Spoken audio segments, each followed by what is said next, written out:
Yes, Vortex, why would I need anybody to fix me? Why would I want anybody to fix me?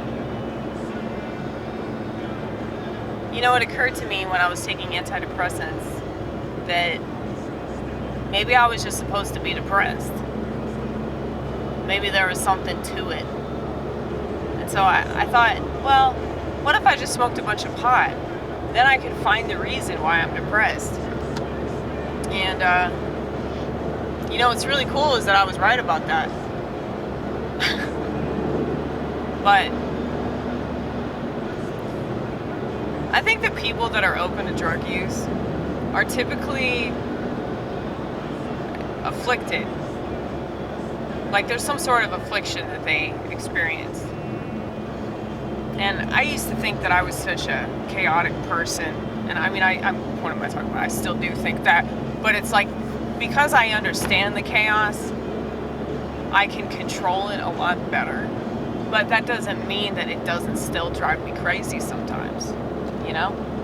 And I hate the fact that people think that if you take a pill, or even if you go see a really good therapist, or you just read a self-help book, or you go to AA meetings, or NA meetings, or whatever 12-step program, or like, maybe you work out all the time. It's like, everybody thinks that if they just do these things, that they'll be happy, and that they'll be content and with life.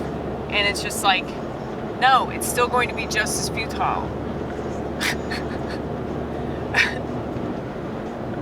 I think that understanding the futility will help you to appreciate the really good things as well as the really bad things. Because those things bring you closer to God.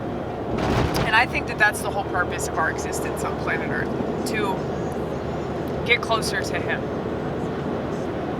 And in order to do that, we have to get close to ourselves, and we have to understand what we're capable of. And I think that I definitely did that with different addictions.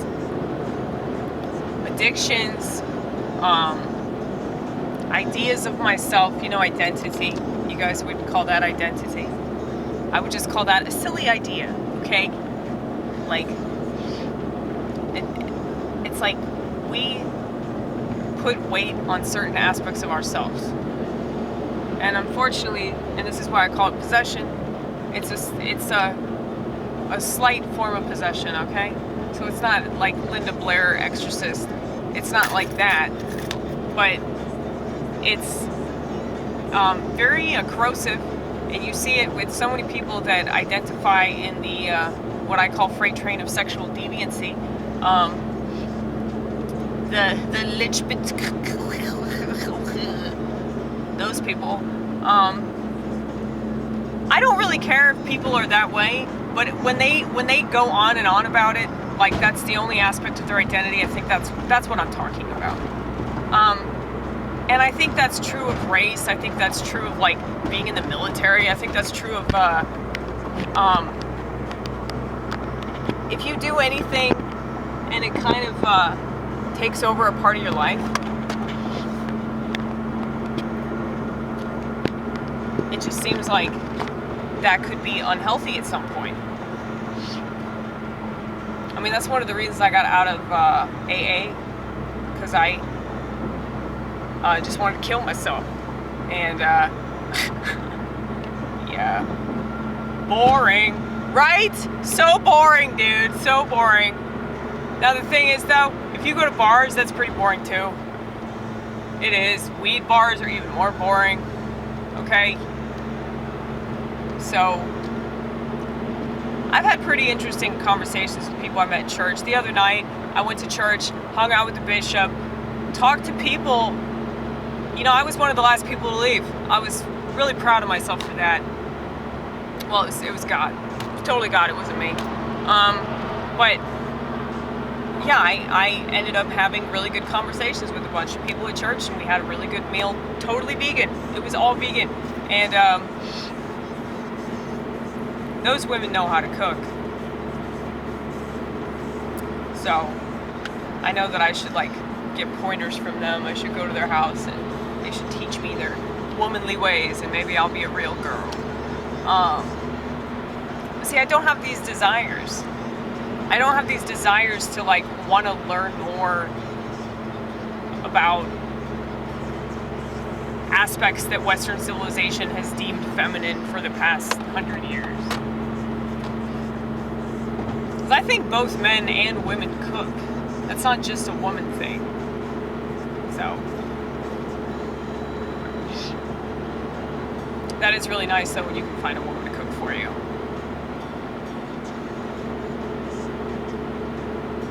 So I have a feeling that the people at work might take care of me if something goes awry. And the reason I say that is because, like, it's more of a family at Steak and Shake than it is anything else. And nobody really likes their family very much. So it's like Steak and Shake is an escape from that, and everybody's tight. And I try not to talk to anybody today because I was just pissed off. I just get so moody. I literally just like sat in the break room for like 20 minutes and just stared off into space, you know? But I was thinking, like, that's pretty cool. A lot of people can't do that. So believe it or not, I do shut up every once in a while. I do shut up, and it's lovely. And it's just like, I'm stone cold silent.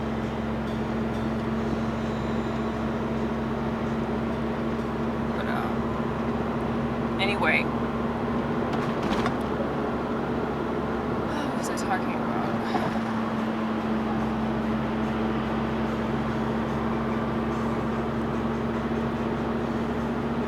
I keep going on and on about, like, relationships and romance and sex and all that shit. I hate how I'm talking about what the algorithm's talking about. I just feel like such a fucking piece of shit for that, and I'm sorry, Vortex. I'm sorry to be so unoriginal and boring. But, you know, it's something that's always, like, weighed heavily on me. The fact that I'm not like everybody else. And so I find it really interesting that a lot of people, specifically women, are going this route of, like, either wanting to be alone or wanting to just have a guy that they fuck, but they're not serious with him, and they don't have any intention of having kids, you know? That seems really selfish and narcissistic in some regards, but in other regards it's like, well, if they're selfish and narcissistic, then they... Ooh, I'm sorry, Thelonious. I'm so sorry. I'm sorry, baby. I was apologizing in my car, okay? I'm a bad car mommy. Probably because mommy shouldn't be driving, right? That should be something only daddy does. So whenever the man in my head takes over, my driving is, like, so fucking up to spec. But anyway, what was I talking about? I knew I was gonna lose it too. I could see it slipping.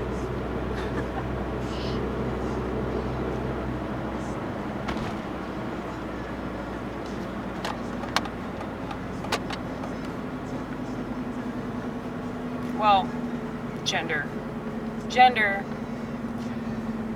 Yeah, I just don't, I don't really fit in with women. I don't really understand women. I mean, I understand them objectively. I've just kind of studied everybody. I've always studied society, and I've known for fucking ever that I was never gonna have a normal life, and I was never gonna, like, really settle down with somebody, and, you know, just, it's like, I just know that's not for me, you know?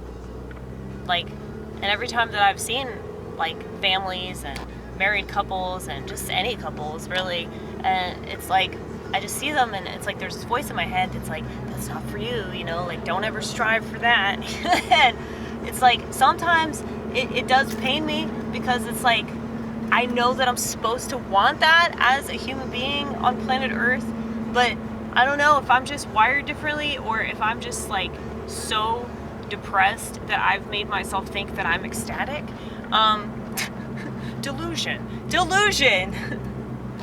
Well, I would say that delusion is way more fun right now than, you know, to be living in this world, because we've always known that this world was a bunch of bullshit. So it's like, I feel like we've got a leg up already knowing that, you know? Maybe that's why this alternative is better, but that could just be a code.